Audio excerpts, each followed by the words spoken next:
Good afternoon.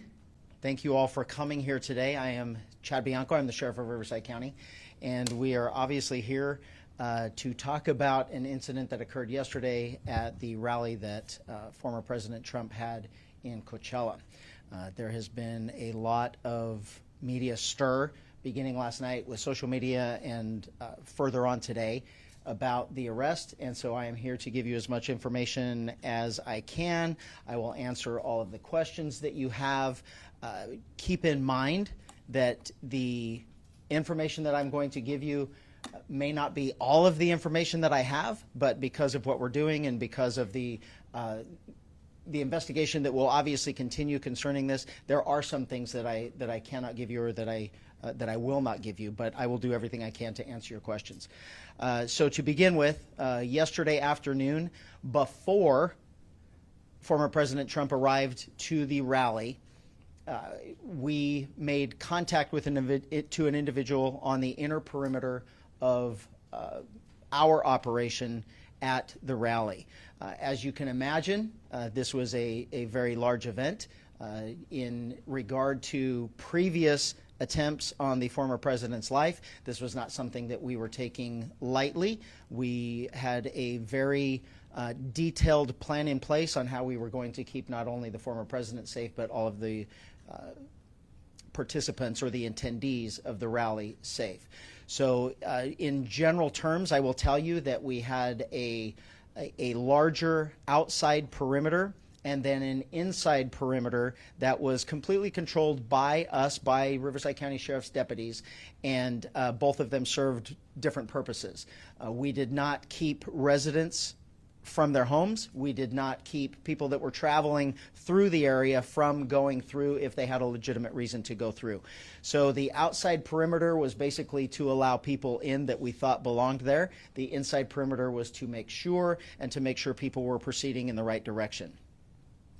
The way it worked yesterday is only people that were allowed inside the perimeter, the outside perimeter, in a vehicle was if you lived there or if you had documentation that said you were going to this rally in the form of an email with VIP credentials or press credentials. Those vehicles were allowed in. There were no other vehicles allowed. So that outside perimeter I will give you his name. The name that we have, and I'm going to put an asterisk by it as I explain this later, but we have his name as Vem, V-E-M, Miller, M-I-L-L-E-R, and his birth date is 10/26 of 1974. And the reason why I gave it to you like that is I will explain later. He approached the outside perimeter, gave all indications that he belonged there, that he was a participant that was allowed to get into VIP and to and a press corps, and so he was allowed through that outer perimeter. As he got to the inside perimeter, where deputies were conducting obviously a more thorough evaluation of the vehicles that were coming in, there were many irregularities that popped up. The deputy noticed that the interior of the vehicle was in quite disarray. The vehicle had an obviously fake license plate, and that prompted further investigation from our deputy into why the person was there and what he was doing. During that investigation, the deputy eventually found multiple passports with multiple names, multiple driver's license with different names. The vehicle was unregistered, and the license plate was what we in law enforcement would recognize as one that is homemade and indicative of a group of individuals that claim to be sovereign citizens, and assuming the deputy assumes that he was part of that identifying group. So during the investigation, obviously those identification documents were found, in addition to a loaded handgun and a shotgun. Obviously, this was before the former president arrived. The person was taken into custody. He was eventually booked into jail on those charges, and eventually he was released. He will have to further his court case in the future. Right now, we are actively engaged in working with Secret Service and the FBI to ensure that this person is followed up on and all of the information that they can gather. I can tell you that from my perspective, from a state law enforcement agency's perspective, the firearms charges is what we arrested him for and booked him on. Anything further will come from the federal government, and quite frankly, I don't know if we will be a part of that. We will certainly be a part of that investigation and cooperating with them, but those charges, if any, will come from them. They will not come from us. With that being said, is there any questions? Yes, sir. Sheriff, we talked to Mr. Miller this afternoon, and he said the accusations or the belief that he planned to assassinate President Trump were, quote, complete bullshit.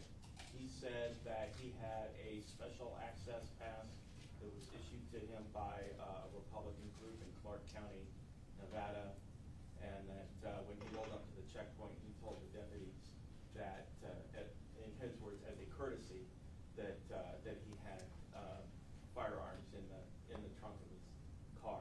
Do you have a comment on what he said?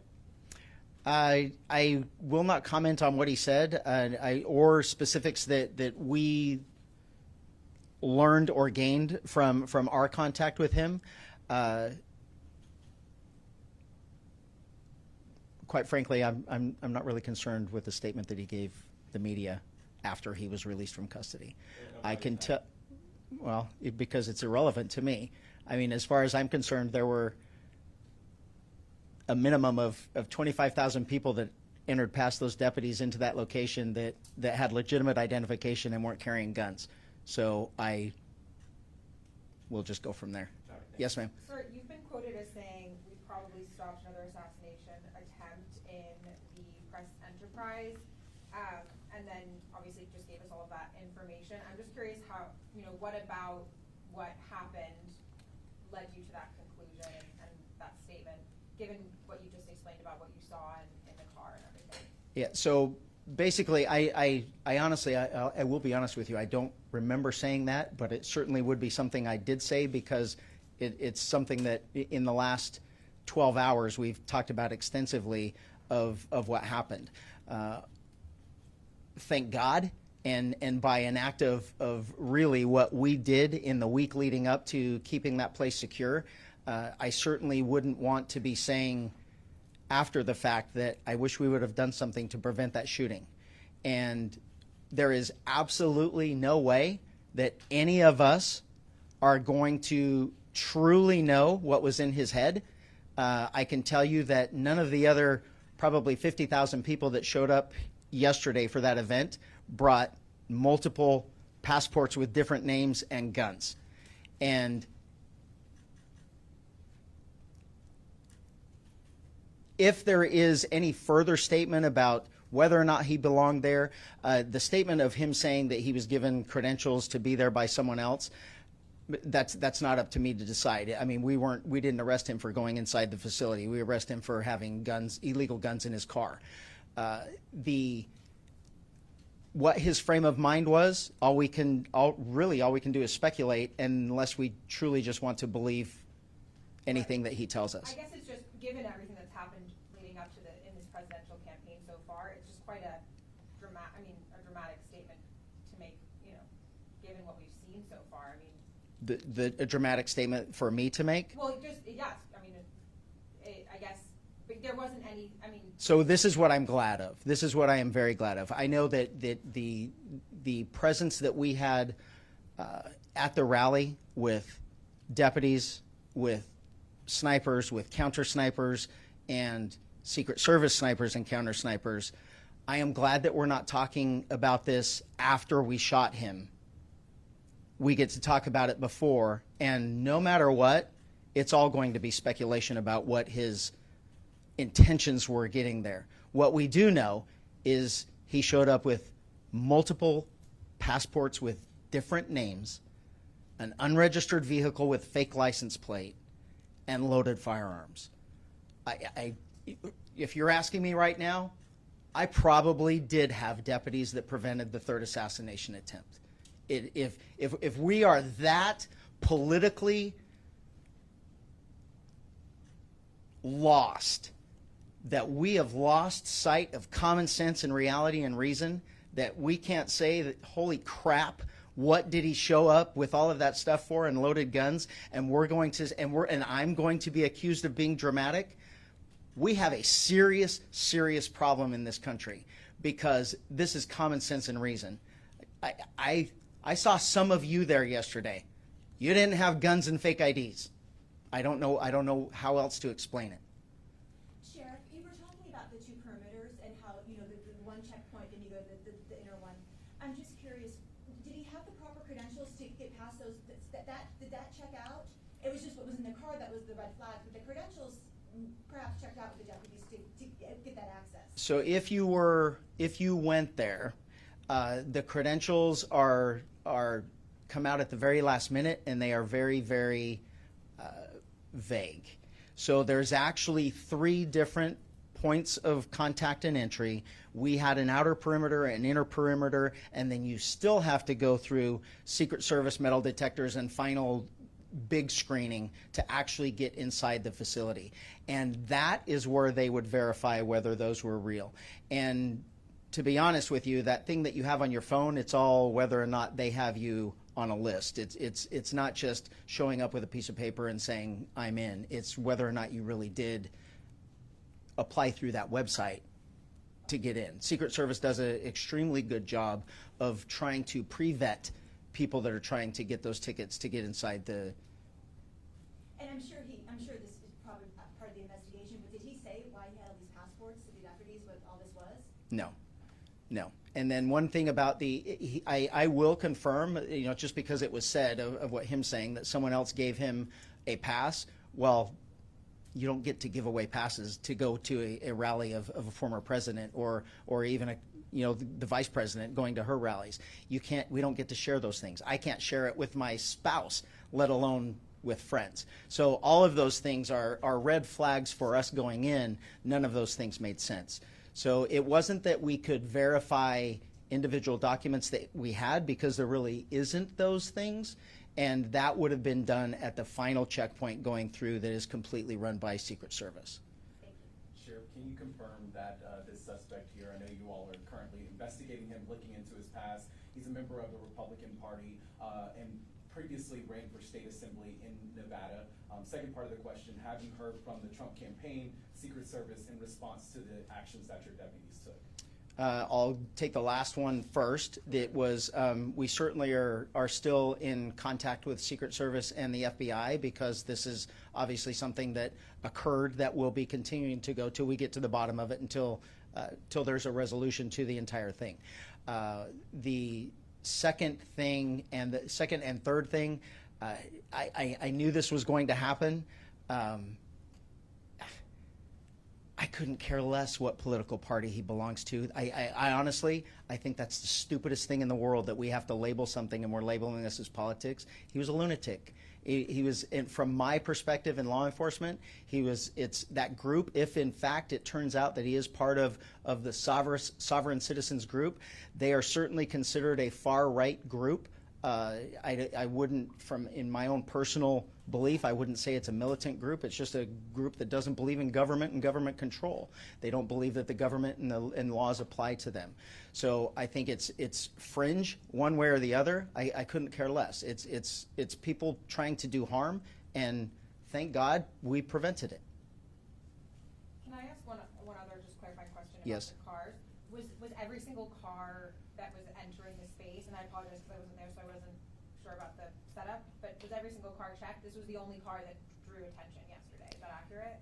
Well, I'm sure there were multiple cars that drew attention, but and every single vehicle that made it into the actual event, every single vehicle was checked. He did not make it into the event. He made it to our interior perimeter that was maybe 100, 200 yards away from the actual interior perimeter. So he didn't get to the point where Secret Service would find him. We identified him, detained him, and eventually arrested him before he got to the actual event entrance. Thank you. And that was about 100 to 200 yards before the entrance. Please don't quote me on that, but yes. I mean, I think it's roughly, as I'm trying to imagine the entrance and where he was, I think it's about a quarter of a mile, 250 yards, maybe. I'm not 100% sure. Okay. President Trump mentioned you and your family there during the rally. How close were you sitting to him, and who other, you don't have to name them by name, but did you have other family members with you? I did have my family members there, and we were lucky enough and gracious enough to have VIP seating, so we were relatively close. About how far would you think? How far away was I from him? Right. 40 yards. Thinking back to what might have happened, do you feel concerned for your safety or your family's safety now?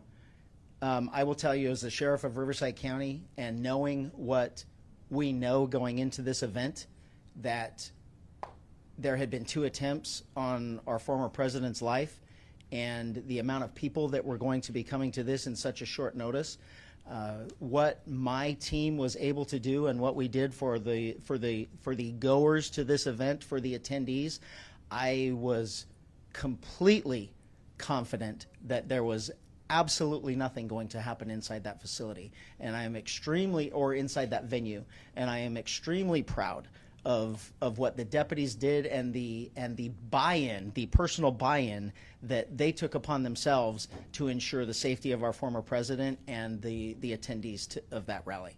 I was not concerned for myself at any point. Even after the fact, knowing that this guy was there? It was our intent to make sure that there was an outside perimeter and an inside perimeter, that no one that did not belong there, that intended to do him harm or anyone else harm, would be allowed inside that event. And we did exactly what we had hoped for. And in hindsight, looking back, the planning that my team did and the actions of my deputies into this is exactly what we had hoped for. And we know that we prevented something bad from happening, and it's irrelevant what that bad was going to be. Were there any adjustments to security after the discovery was made, especially with so many people leaving this large-scale event and the traffic backups and everything? Did you guys readjust what you were doing in terms of security? No, I will tell you that when I was told that we had made an arrest and the brief particulars of what the arrest was, what it involved, I really, my first thought was, we did everything right. It worked. I was told where it was. I knew it was an outside perimeter, and I was not concerned at all. I was not concerned for anyone else's safety. I knew that the precautions that we put in, the measures that we put in, did exactly what they were supposed to do. The other part of your question, the aftermath, the people leaving, I cannot tell you. I've been told way too many times today and in the middle of the night that it didn't go very smoothly. There was a lot of people trying to leave at the same time, and logistically, it wasn't it wasn't conducive to going smoothly.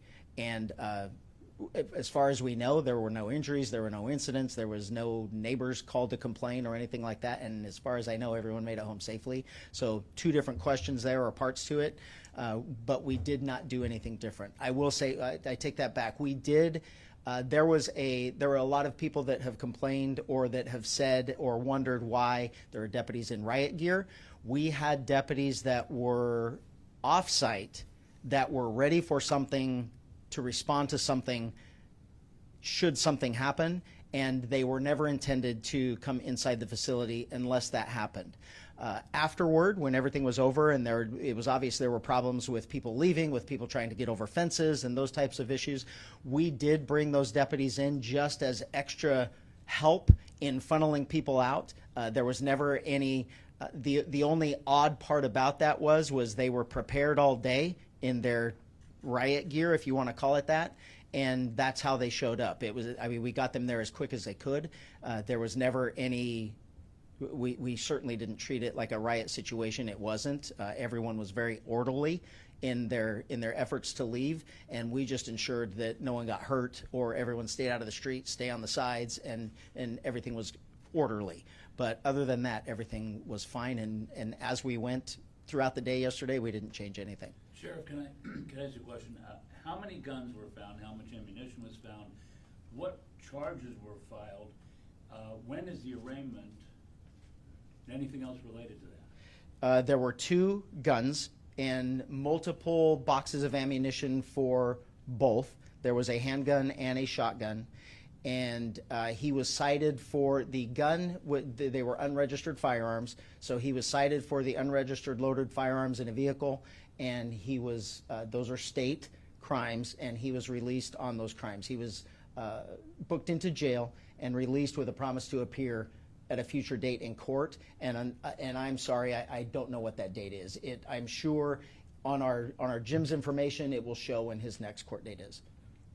You said he showed a fake press pass that you found to be fake and everything. What affiliation did that press pass have, and how did you know it was fake? Semantically, I can't comment on whether or not there is an actual physical fake pass. He claimed to be a journalist, and he claimed to have VIP status at the event that got him into the perimeter. And then when that investigation was continued by the deputy, that didn't necessarily materialize. So other than his words of saying he was a journalist and that he was there as a media, I can't tell you that he gave us a document that said I'm the media, and we said that was fake. Were you able to verify that Instagram account that I mentioned to you that's his? As of yet, I have not. I know they're working on it, and someone may have tried to tell me, but I didn't bring my phone, and that's how they would have notified me.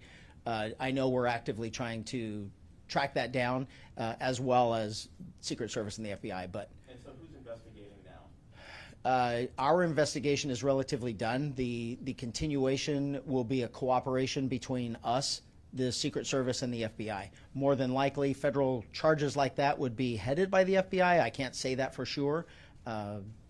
But it's a combination of all 3. And I will say the working relationship and the effort that we all, the federal agencies and the Sheriff's Office, put into this going in was seamless.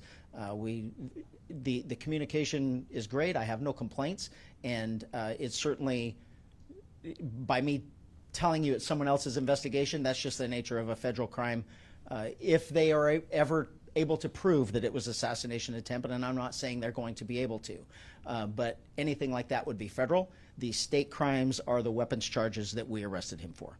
Someone posted on social media that both you and he were apparently coincidentally at a premiere of a movie, Line in the Sand, a title like that. You don't know this guy, do you? You've never met him or anything? No, I do not. I have absolutely no idea. Okay. When you originally stated his name, you said it was with an asterisk. So yes, and maybe I just didn't emphasize that enough at the end. So the name that he has given us is Vem Miller. That's what he was booked under. But he had multiple passports and IDs with different names. And then also you stated at the event there was 25,000 people, and then later you said 50,000. Do we have a better count of how many? We don't have a total yet. There are 2 different numbers, though, because of the amount of people that were actually made it inside the venue. And then the way it works is once the former president takes the stage, nothing else moves. So if you weren't in by then, you did not get in. And we do know that there were plenty of pre-screenings that had happened at parking lots before, and we know that there were multiple thousands of people that did not get in based on timing. So we have an idea of how many people were inside and outside, and we don't have an exact number. But that's the reason why I would have said 2 different things. You talked about this group, Sovereign citizens. It's a I don't know any in a law enforcement world. That's what we call them. That's what they call themselves, sovereign citizens. And it's just a political belief, if you will, that that government rules and laws and everything else that goes along with it doesn't apply to them. So this is an organized group, and this group, they have a lot of members here in Riverside County? I won't say they have a lot. Law enforcement across the country, we train on how to deal with them just because of the verbiage that they use when they interact with us. They believe that they're not necessarily toward us violent or confrontational, but it's obvious they don't ever want to answer our questions. They don't believe they need driver's licenses. They don't believe and this vehicle goes along with it. They don't register their vehicles. This was an unregistered car that we had to go through VIN number and manufacturer process to verify that it was a legitimate car. It actually did belong to him. It's just, we know it was sold to him. It just was not ever registered. Have they shown a propensity toward violence? Sometimes they do, but I can't say as an organization as a whole, but obviously, like a lot of different groups, bad apples give a group a bad name, and there certainly are people that are, but I'm not going to say that group as a whole is a violent group. And I do understand what you said earlier about you don't know what this was or what it might have been, but when you see a vehicle with 2 guns, boxes of ammunition, different license plates and passports, and somebody claims to be with this group that you've described as being right-wing, first thing that goes through your mind is what? I need to thank that deputy for doing his job. That was the first thing that went through my mind. And it was like I probably said to somebody or around somebody that's been either printed or reprinted in social media, that I truly do believe that we prevented another assassination attempt. And it was solely by our effort of keeping those type of people out. It's also said that he had a high-capacity magazine. Would that be used for the shotgun as a street sweeper incident, or for the pistol? It was for the handgun. The high-capacity magazine was for the handgun. These different names on the passports, and I think, did you also say driver's licenses? Yes. Were these like tiny variations of the name, or like, Fred Brown? I won't get into specifics, but it was both of the question that you're asking. Okay. Any details about another individual linked to a potential bomb threat at the event as well? We know that there were, no, not linked to an individual or specifics that I can give you.